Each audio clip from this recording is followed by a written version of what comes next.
Okay, thanks everyone. Thanks for joining. What we'll do is, I think we'll start with a little bit of housekeeping. So just to confirm, today's session is being recorded, and the recording and the slides and questions and answers will be circulated after the webinar. When we go to the question and answer session, sorry, should I say, put my teeth back in, if you could use the chat button to submit your questions, and we'll respond live in the webinar. We'll try to answer as many questions as possible. Again, what we'll do though, we'll respond and after this, and we'll send out our responses formally. It goes without saying, please avoid asking any scheme specific questions. So who's on the webinar today? I'm Luke Scott. I'm the Customer Service Manager at Northern Powergrid, part of the Transmission Interface team. We will have Elliot Dixon, Major Connections Engineer, who will be presenting, along with Catherine, so Connections Business Development Engineer, and John Sue, our Queue Management Engineer. Supporting on the Q&A will be Brad Jobson, Commercial Manager, and Haida Hussain, Connections Business Development Engineer. So this is a fourth in a series of our Northern Powergrid Explainers, where we provide that lens on certain topics around connections reform. And today is all about initial and detailed checks. So what we're carrying out at the minute on the evidence that you've submitted. We do have a little bit of a poll later on, just to let us know about, why you haven't submitted so far, for those that haven't. And again, like I said, at the end, you'll have the opportunity to provide feedback and ask any questions. So this is a little bit of a news flash. So yesterday, NESO announced the timings for this existing agreements review, and this has now been published on their website. I've provided the link in the top corner. When you go to that link and you open up this timeline, it's interactive, so you can use the plus buttons in the middle to get some more content on the different parts.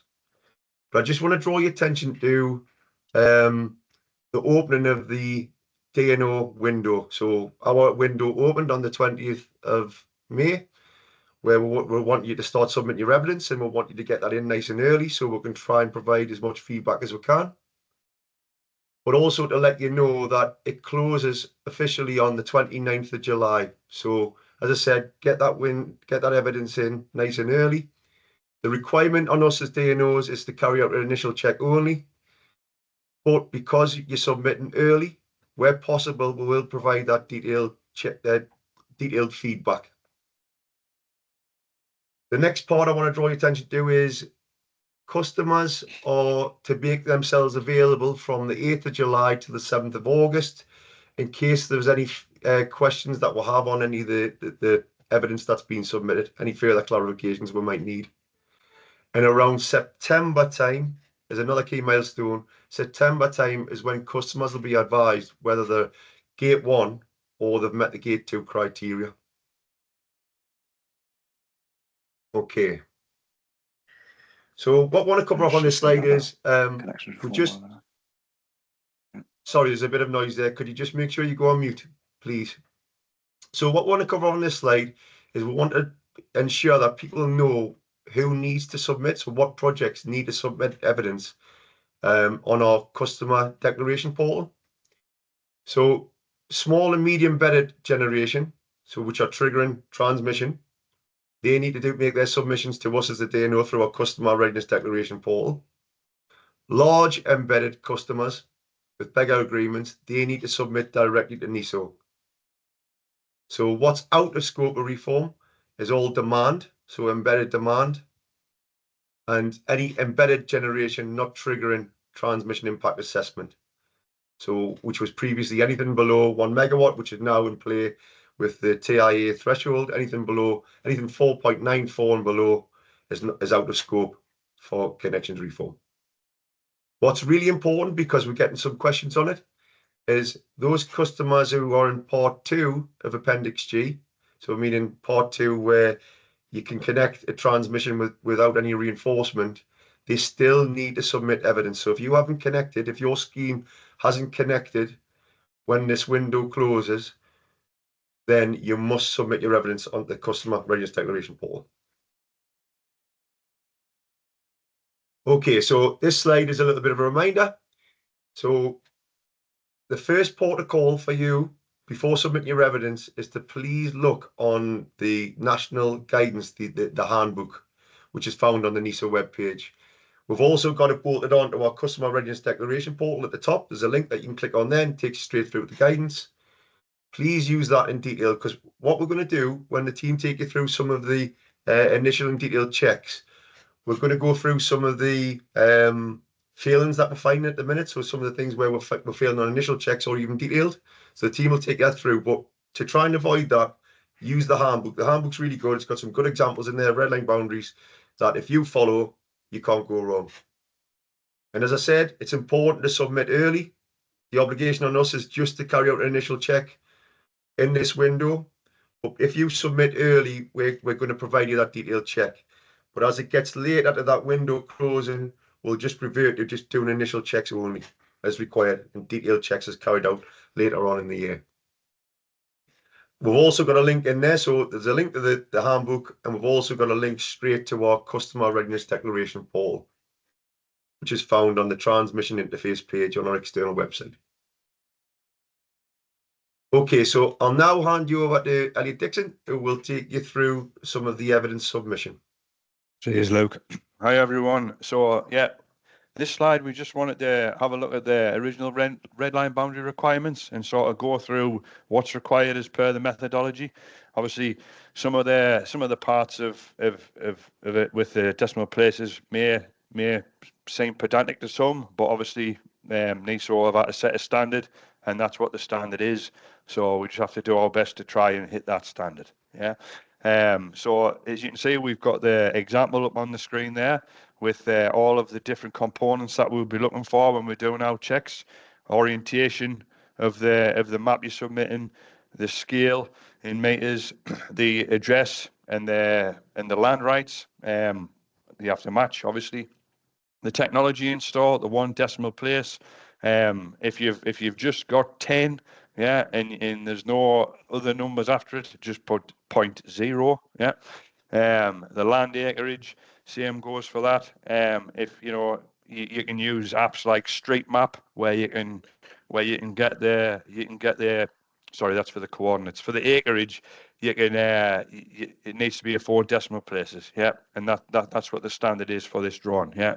The reason that it's to 4 decimal places is obviously one thing that NISO will be checking for is overlaps of site boundaries, and when they went to consultation about how detailed that number needs to be, that's what the consultation came back with, yeah. So please make sure you've got that to 4 decimal places. Obviously, we need the red line boundary clearly indicated. Show us where it is. Obviously, there's some examples in the handbook where you may have one red line here and another one somewhere else, yeah, separated by third-party land or a road or something like that. Just show us what you have, yeah. Obviously, it's got to match the original that you submitted. Or if you've been working with us, obviously we need some continuity of what's been going on with the red line boundary. The grid coordinates, yeah. So this is a bit, right. So you can use. There's plenty of tools out there. Another customer I was speaking to yesterday at the ENA conference uses something else, but I like to use Street Map, which is a free web-based platform where you can go on, look at the satellite image. You can drop an arrow in, and it'll give you the coordinates in WGS format at all the decimal places you need. Just lift them out, put them in. Move your arrow around your red line boundary for the most northerly extreme, easterly, southerly, westerly. Yeah, do all that, and then that should give you the coordinates exactly the way that you need them. Just some points of failure. We've seen some of the submissions without the correct decimal places. We've seen some where the technology is the export capacity, not the installed capacity. Obviously, the reason why that's important is your installed capacity is going to be used whilst checking the acreage, that you have enough space to put in your installed capacity on site. Yeah, so I think they've been the most common issues has been around the decimal places. Yeah, so just some pointers on there, and like Luke said, use the handbook. Please use the handbook. It'll help you keep you right. And just if you make yours look like that, you can't go far wrong. Yeah. So that's the red line boundary stuff. Next slide, please, Luke. Okay, so the acreage, yeah, minimum acreage.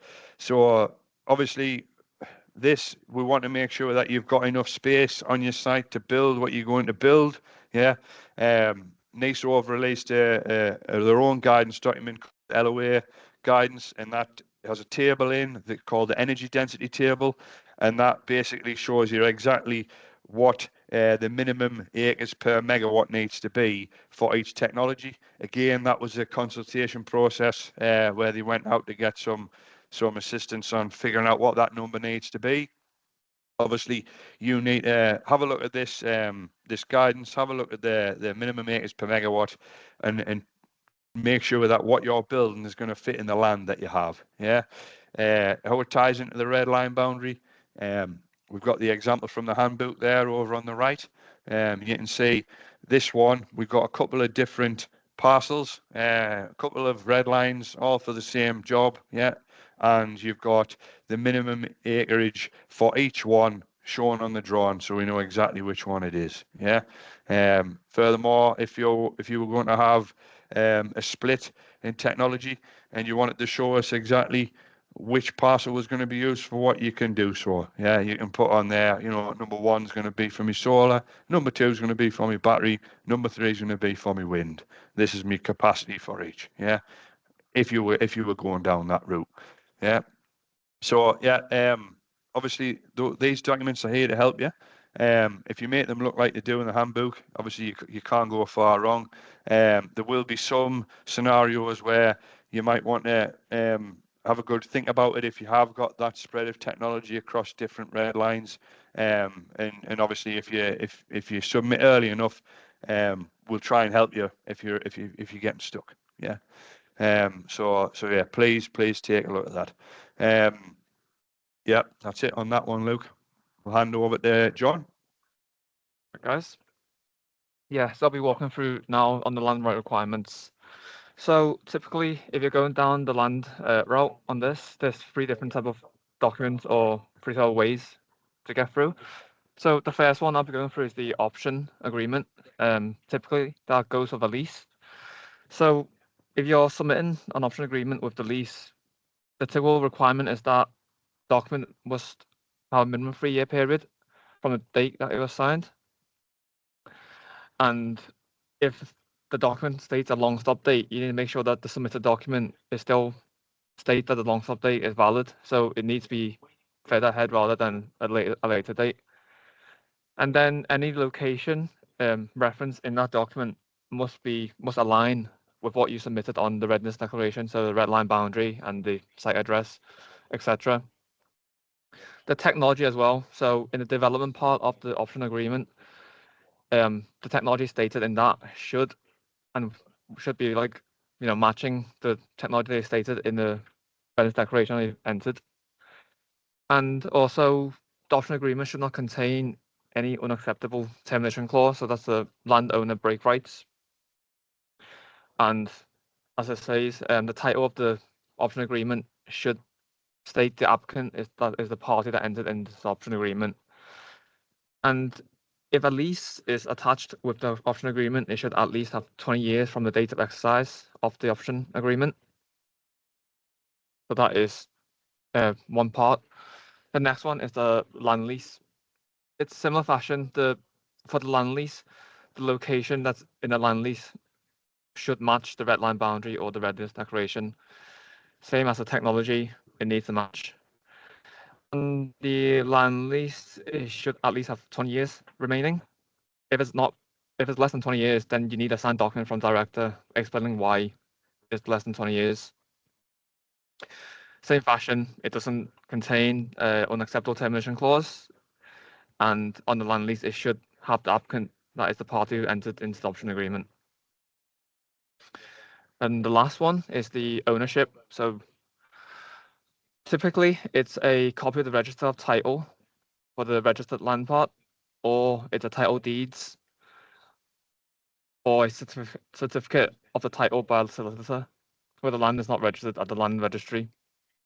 And similar to the previous two, location and technology need to both match the red line boundary or the residence declaration. Next slide, please, Luke.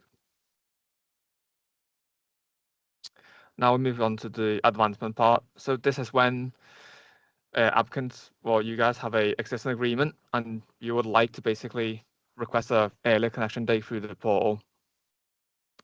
If you are wanting to advance your current connection, you need to confirm the earliest date you're willing to accept, and the chosen date must be at least 1 year earlier than the existing firm connection date. If you have a connection date that's after 2035, then advancement is basically required to achieve a Gate 2 offer. The advancement is not guaranteed because it depends on the networks, the network itself, and other movement in the queue.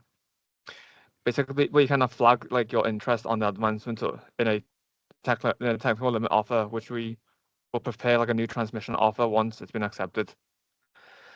In terms of the advancement itself, all schemes that's been requested for advancement and receive a Gate 2 offer will be required to pay advancement fee at the GSP, regardless if they receive it or not.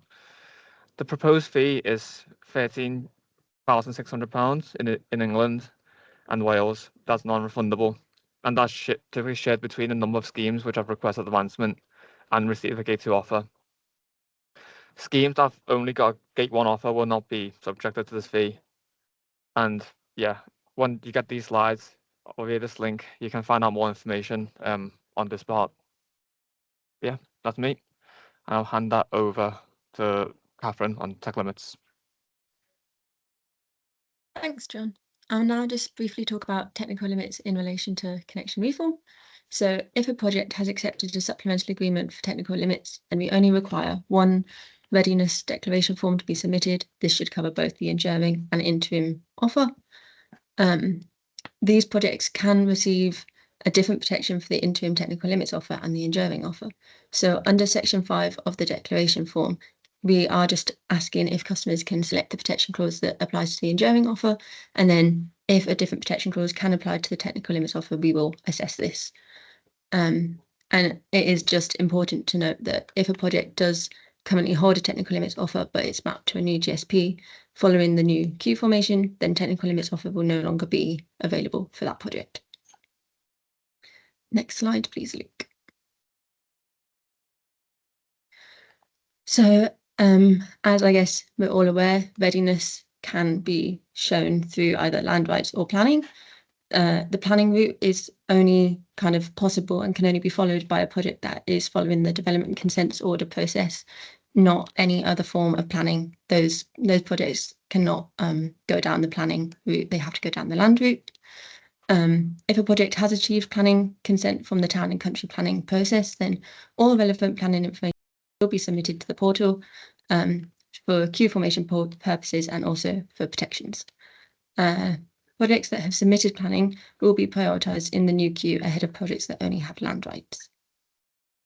So for those projects that are going down the planning route, the evidence required depends on if a planning reference number is available at the time of the application. If that reference number is available at the time, then the evidence required is the planning inspectorate reference number and the DCO acceptance date. If the planning reference number is not available at the time that the application is made to us, then we require the DCO application, the date of submission of the application, and then also just confirmation of agreement to provide the reference number and acceptance date on or before the issue of the Gate 2 offer.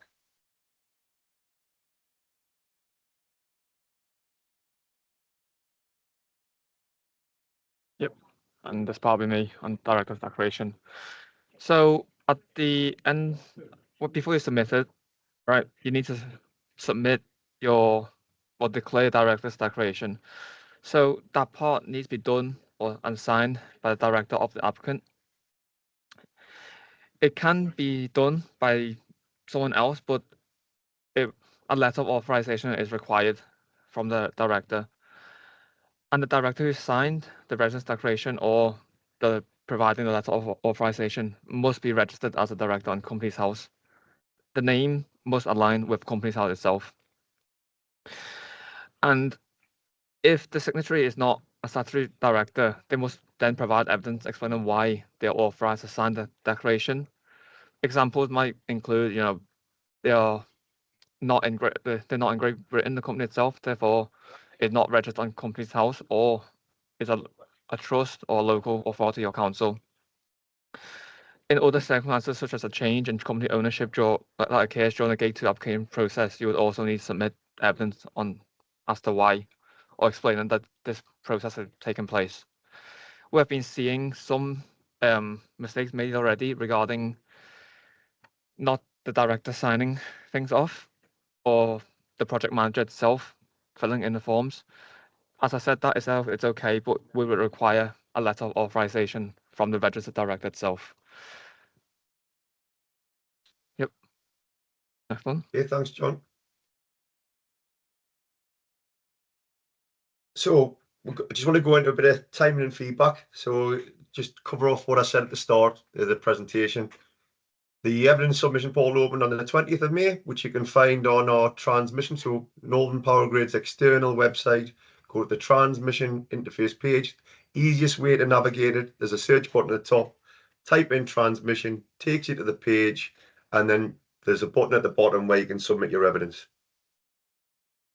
We need that evidence submitted. It's got to be done by the date of the closure, which is the 29th of July, which has just been firmed up by transmission, and the DNO's window aligns with the same time transmission closes.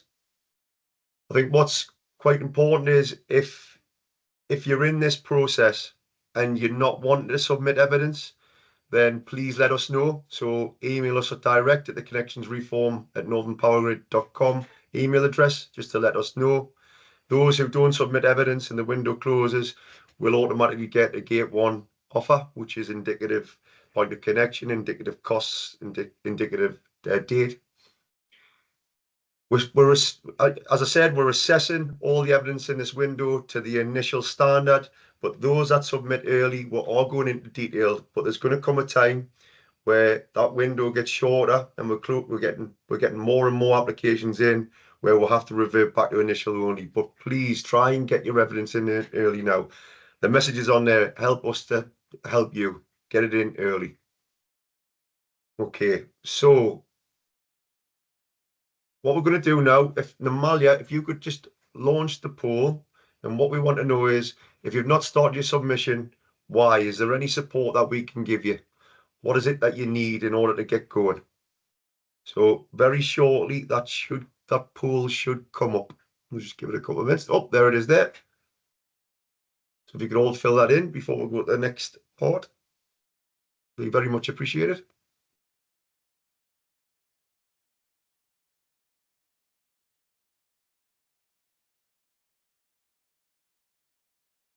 There's two parts to this poll. So once you fill in the multiple choice question first, it then asks you to add in some comments.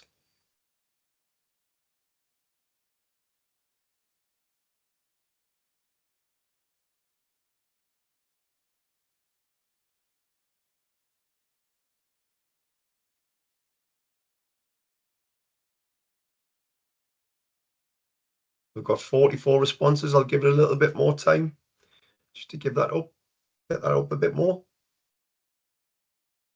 53 in now. Very good.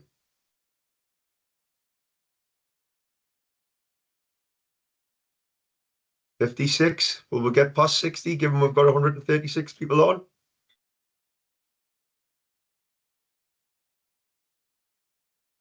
We've hit the 60 mark. Brilliant. Okay.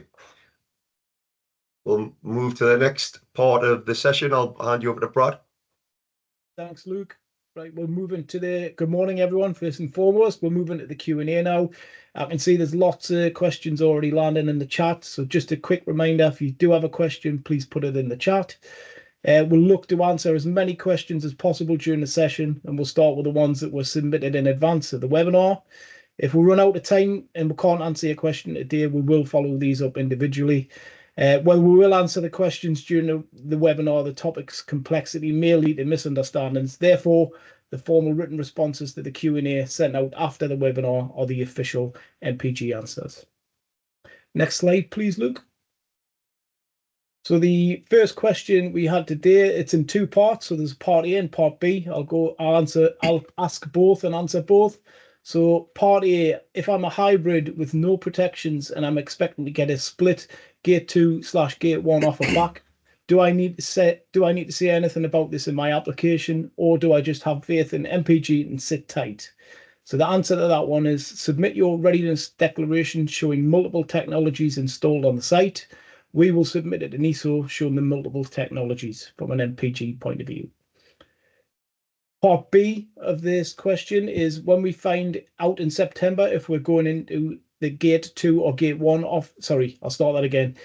When we find out in September if we are going to the gate to get a gate 2 or gate 1 offer back, will the gate 2 feedback be broken down into phase 1 and phase 2, or not that detailed? So in answer to that question, the offer will confirm your connection date, which will be either in 2030 phase 1 or 2031 phase 2.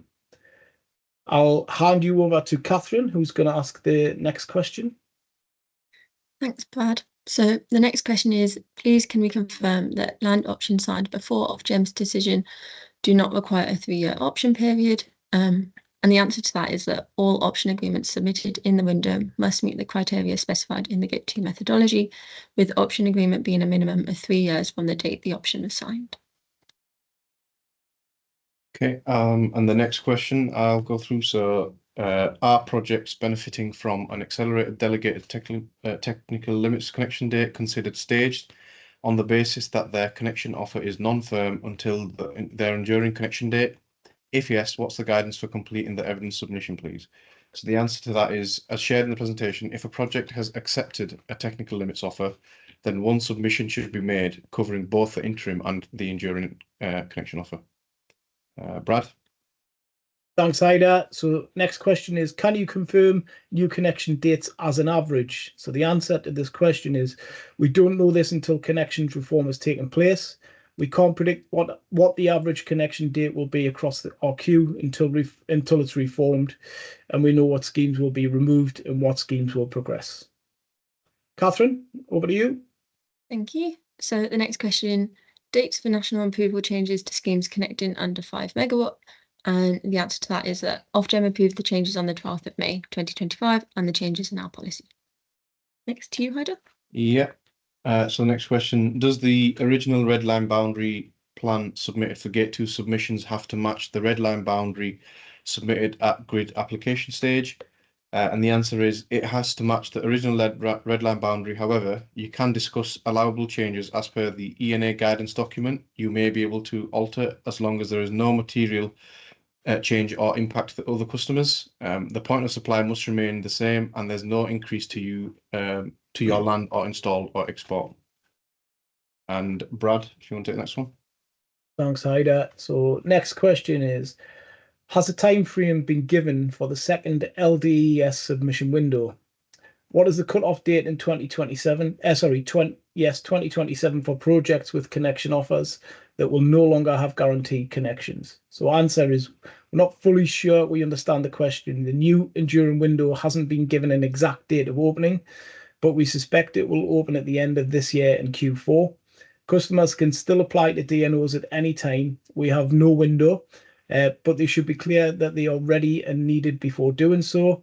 The 2 windows, so there'll be 2 windows a year are a transmission, and then they will be 6 months apart. If there's any further expansion to the question that was asked, if you want to drop that in the chat, we'll try and answer that if we've not been clear on the ask. Catherine, I'll hand that one back over to you for the next question. Yeah, so if a solar project has, for example, 20 megawatts of export with 0.1 megawatts of import for auxiliary purposes, should the small amount of import be declared in some way to avoid losing it? And the answer is, if the import is solely for auxiliaries, then there's no need to declare this. Adam?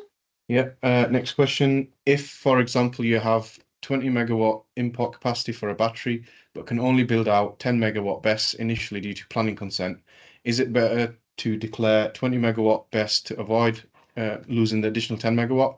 The second 10 megawatt would be secured in planning at a later stage. And the answer to that is you can only declare what you have consent for. This comes under the readiness criteria, and your land only allows 10 megawatt. It falls under the acreage. Brad, next one. Thanks, Haida. So next question is, if I've secured land rights, submitted planning before the deadline, and my planning is refused, and I'm on the appeal process, an outcome of which is expected after the window closes, am I entitled to any protections? Is my point of connection and connection date secured? So an answer to this question is no, as the planning is refused, meaning that the planning document is no longer valid. For example, entitlement to protections and connection date is no longer secured. Catherine, I'll hand back over to you for the next question.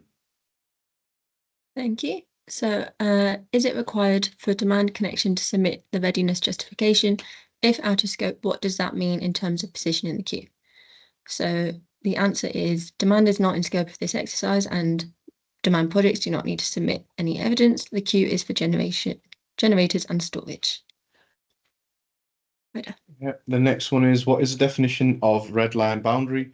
And the answer to that is it's as defined in the National Evidence Handbook. Link to the NESO webpage, which is in this slide deck, which will be available after.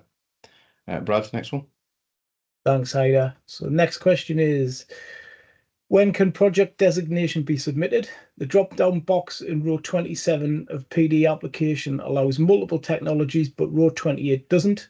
Can you please clarify how we submit PD for a project that is comprised of multiple technologies?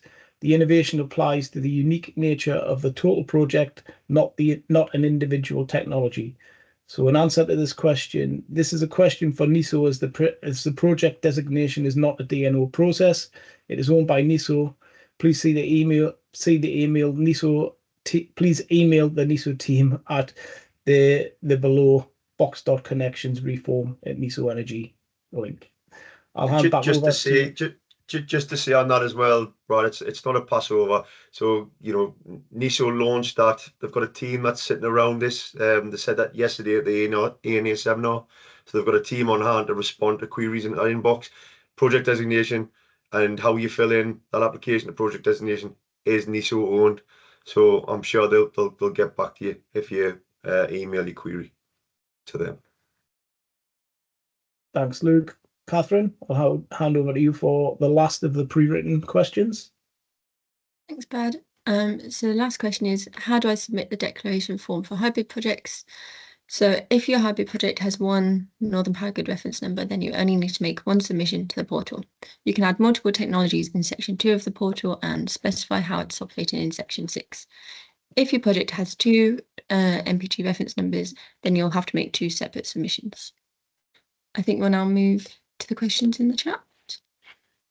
Thanks, Catherine. So I'll move to the first question in the chat, and the first question is, how should we go about agreeing an advancement date, earlier connection date request with you guys ahead of filling in our gate 2 to whole queue application? So yeah, I'll take that. Yeah. Brad. So you can do one or two ways. You can either email, so on our evidence portal, on the customer readiness declaration portal, we've got 2 links. We've got one that takes you to the handbook. We've got another that takes you to the connections reform at Northern Power Grid email. So you can start the conversation by emailing us direct. Alternatively, you've also got your SPOC, your single point of contact. You can also get in touch with them, and we'll inform you of what date you can put in there for your advancement. So just for everybody else's knowledge on the call, this is where there may be reinforcement work, so DNO reinforcement works that might be delaying a date. So you might have a date of 2032. You want to come down to 2027, but actually our distribution reinforcement works is taking place up to 2027. So what we'll say is the earliest date that you'll get at that JSP would be 2028. But great question. Thanks, Luke. Catherine, do you want to take the next one? Can do. So The next question, if MPG has offered an earlier connection under technical limits but not specified a date in the technical limits offer, how do we evidence a contractual connection date of 2027 to benefit from protection clause 2A? So I think I can take this one. We are using the connection date from the indicative offer for those projects that have accepted the technical limits offer.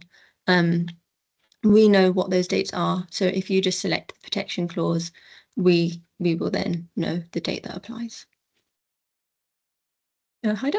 Yeah. So next one is in terms of queue reordering, will you guys accept planning submitted date as evidence, or does it need to be the date that the planning authority validate the planning application, which can be a few weeks later? We have schemes going into planning soon, hence the question. It's validated. So this is terms of M2. It has to be validated. And Brad, do you want to take the next one? Thanks, Haida. So next question is, there's no place to submit a director's declaration letter. How do we do that? So Luke, I'll pass that one to you. Yeah, so there is now, so the customer portal, obviously we've had to launch it at pace, and we've had some really good feedback. It's probably something I didn't cover off on these slides. We've had some really good feedback on some of the things that we can improve in the actual portal itself. And one of those was being able to submit the letter. So what we'd like is, well, the team, where they know it needs a letter, will be in touch with you to say submit it. But if you want to do that ahead of that, you can send it to that connections reform email inbox. But again, just after that, though, thanks to everybody who's now provided that feedback. We've made some slight tweaks, and as of last weekend, it's now been launched with the changes. So those now submitting that option is there. Thanks, Luke. Catherine? Yeah, so this is quite a long one. So we have a hybrid scheme, Solar and BESS, for which we need to submit the Gate 2 evidence. Our intention is to formally declare our interest to change the BESS connection regime to export only. Will this be treated by NESO as a reduction in the original TEC? Thus, the scheme will be liable for cancellation charges. If yes, how will the amount of the cancellation charge be calculated? Will it be dependent on the date on the to-date spend by NESO against the transmission work component linked with the cancellation charge? Yeah, I'll take that one. So in terms of the technology, so if you were going to drop your battery or reduce, yeah, there's two options there. If you drop a technology, that technology effectively moves into Gate 1, and therefore no cancellation charges will apply. If you want to reduce, however, the amount you reduce by will have the charges applied against it. Yeah. And those are going to be calculated, I would assume, by the power that you reduce by over the cost that of the cancellation is. Yeah. Next question. Is it okay if the land we have secured under option agreement gives a bigger footprint than the land boundary we detail in our Gate 2 to whole queue application via the original red line boundary plan drawing we submit? Yes. So all we'll be looking for is that the site you're developing is covered under land rights. Yeah, and that it has the correct level of cover for you to build what you're building, where you're building it. Brad, do you want the next one? Thanks, Haida. So I think this is an MPG portal question. So installed capacity, is the capacity stated in the formal connection offer? Is it the capacity stated in the formal connection offer, or the total capacity of your solar park, which could be higher if you have more capacity built than what is signed for in the offer? So Elliot? yeah. So this one. So basically, you could have 100 megawatts of solar arrays installed. Yeah. But you've decided to limit your export capacity to a G100 to 49.9, as was popular back in the day, right? The minimum meterage calculation is based on what you've put installed on the site, because this is all about space. Yeah. So the calculation wants to make sure that you've got enough space on site to install what you're installing. It doesn't look at what you're exporting. It looks at what you're actually physically putting there. Yeah. So install capacity is the one you need to put on there. Thanks, Elliot. I'll hand back over to Catherine. Thank you. So the next one, we are awaiting the planning consent decision and hope to receive it by mid-July. We have all the material ready, but not the planning consent. Given your recommendation to submit early, should we submit everything we have now for your review? Once we get the consent, we can then submit it to be eligible for protection 2A. Yes, Do you want to take that one? yes, I'll take that. Yeah, so as I said, help us to help you get that submitted. So the way the poll is designed, you can start submitting your evidence. When you have your final evidence, you can then submit it as you go. You don't have to submit it all at once. So yes, the answer to that question is submit what you've got now, and then once you've got your planning, as you said, then upload that as well. Thanks, Just Luke. to add on to that, it's clear to say that you can upload parts now. Yeah, you don't have to submit the whole thing. Once it's all gone in, if we see it, we'll try and have a look at it. Yeah. Yeah. And then follow up with when you've got the rest. Adam? Yeah, next one. Is it okay if the secured land is smaller but within the original red line boundary we submitted the application with? That has already been covered, has it? What was the question? How you say that again? Is it okay if the secured land is smaller but within the original red line boundary we submitted the application with? As long as, I guess, back to what Elliot says, as long as the land is big enough for the installed capacity to be built. So it can be smaller, it can't be an increase, but it can be small, and as long as it's big enough for your installed capacity to be built. Yeah, Brad, next one. Cheers, Haida. So, Elliot, I think this is in relation to the slide that you talked through. So, on the red line boundary shown, the northerly and easterly extreme are the same. Please, can you talk through this? There shouldn't be. I will have a look at the handbook. There's multiple examples in there. Obviously, the numbers are going to be close because it's a very small piece of land that we had in the example, but they shouldn't be the same. A few decimal places here and there. They'll definitely look similar, but they shouldn't be the same. Thanks, Elliot. Catherine, I'll hand over to you.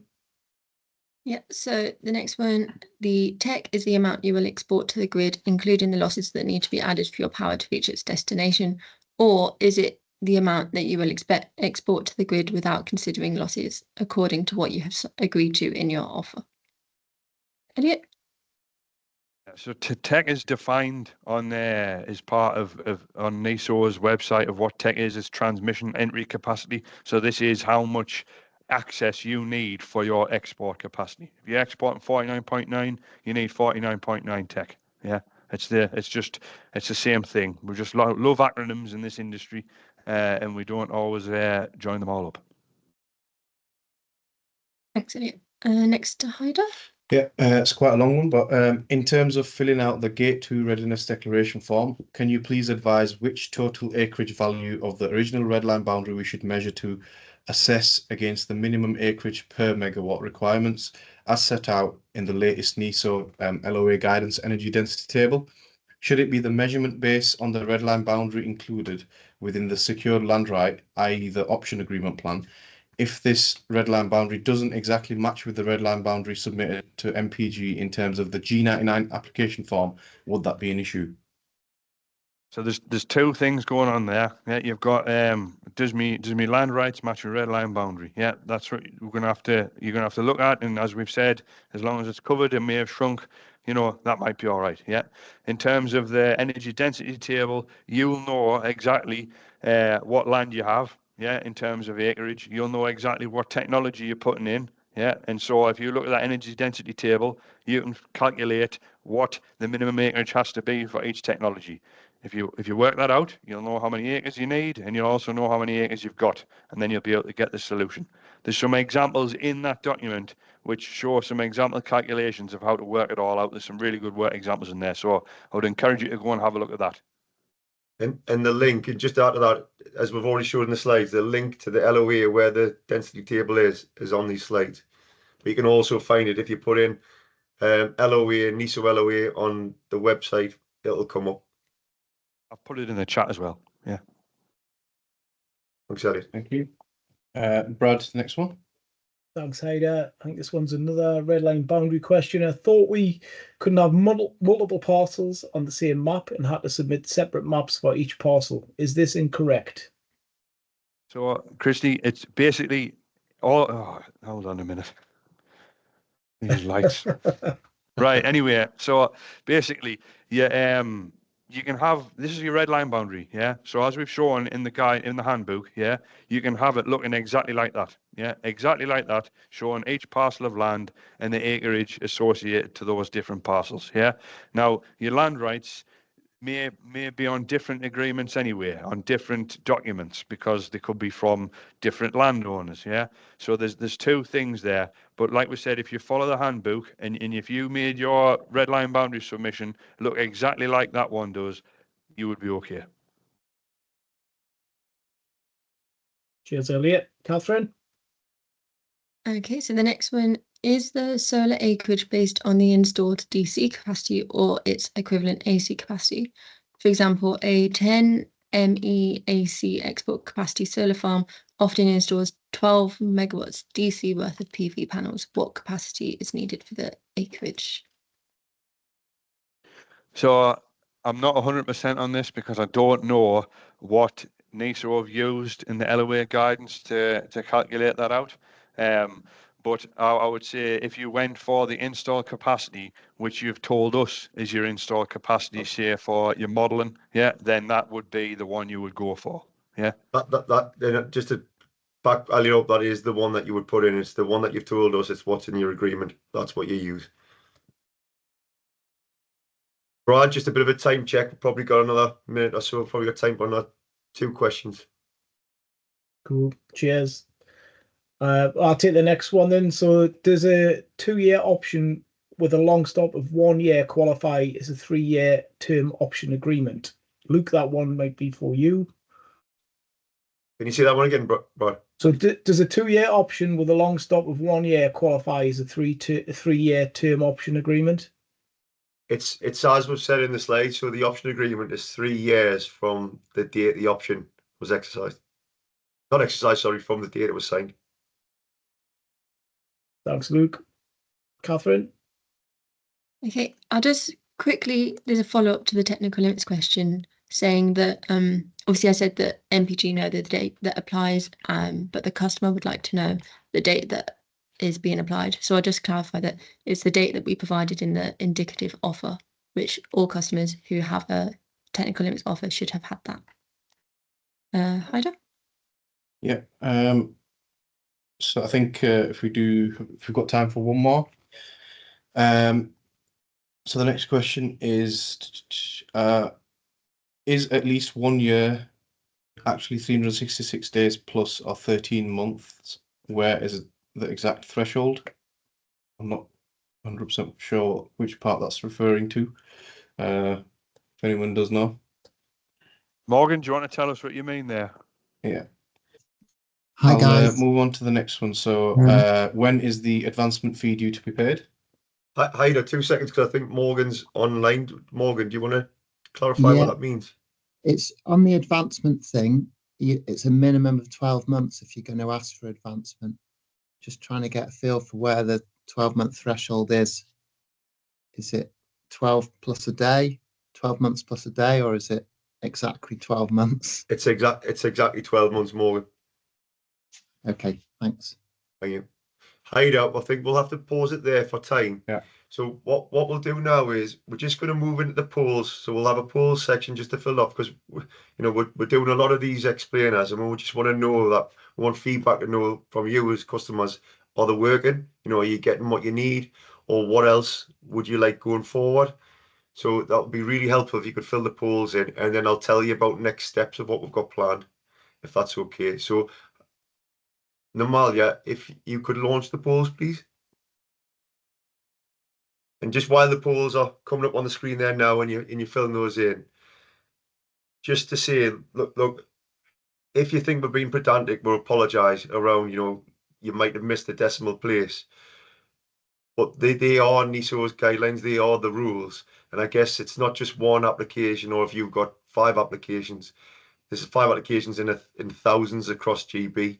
and they've all got to be collated in a certain way. So we've got to follow those rules, and we're sorry to be pedantic, but we hope by putting webinars on like this and explainer sessions and be able to provide feedback through the queries submitted to the Connections Reform email, that we can overcome them, especially if you're looking at the guidance as well.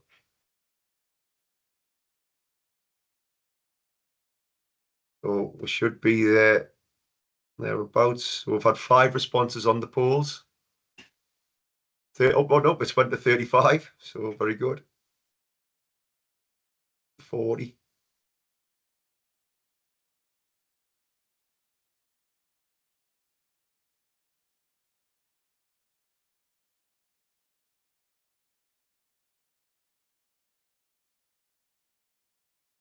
With 60 responses.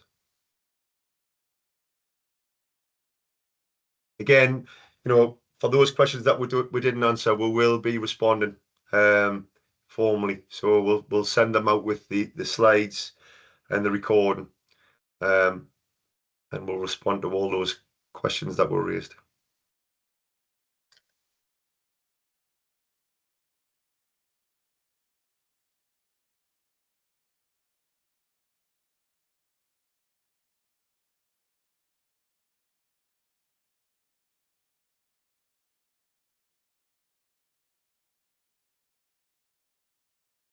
Okay, so as we said at the start, this was the 4th of our explainers sessions, which we've covered off initial and detailed checks today. We're thinking for July next month, we're going to cover off the TIA threshold, but we might change that depending on the feedback. We might bring that into something else, and we might do TIA separately to this. But we've also next month, we've also got our routine quarterly customer webinars. So there will be an explainer and our customer routine, and you can sign up to that as always on the events page. So again, on Northern Power Grid's external website, you go to the events page, you can sign up for the next webinar. We're hoping to get that released and the invites out next week.